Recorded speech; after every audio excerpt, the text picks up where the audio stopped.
Ukrainians will go to the polls on Sunday for local elections. The vote comes some 18 months after demonstrations began in central Kyiv, demanding a crackdown on corruption and closer integration with the European Union. So, will this vote confirm Ukraine's place on a new Western-orientated path? Shaun Walker, writing for The Guardian, gives us his verdict. He says, "There is no doubt that these elections are hotly contested, a year and a half after Maidan's demands for more inclusive politics triumphed. Look a bit closer though, and the outburst of healthy competitive democracy may not be all it seems.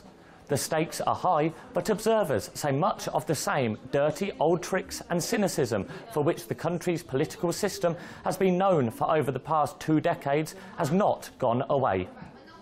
This is not perhaps the positive praise which Ukraine and Ukrainians would like to hear, but Walker goes further and says that this poll, though ostensibly local, is really about the bigger issues with which the country is still grappling.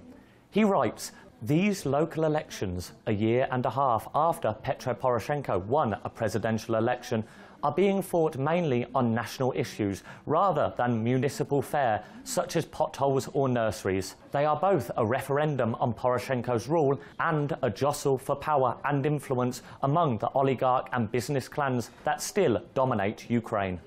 Walker tells us that the Ukrainian political landscape is far from simple and involves a number of, at times, contradictory partnerships. He writes, "In the complex and fractured Ukrainian political and business landscape, there are a number of different battles in different regions. Allies in some areas can be bitter enemies in others." Walker tells us that in spite of the apparent victories of the pro-democracy protests last year, this vote in Ukraine may not be quite up to the standards Western governments might want. Not only that, but ultimately it is not clear what is really at stake. Walker writes, "The results of the elections will provide for a cabinet reshuffle and some hope maybe even early parliamentary elections. Whether the fight is mainly about political principles or power and influence remains an open question."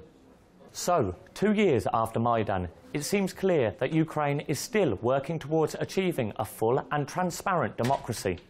Whatever the pluses and minuses of the current situation, this Sunday's vote will no doubt provide an interesting test of the country's progress.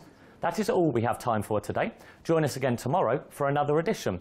My name has been Sam Kearley, and this was the Press Review.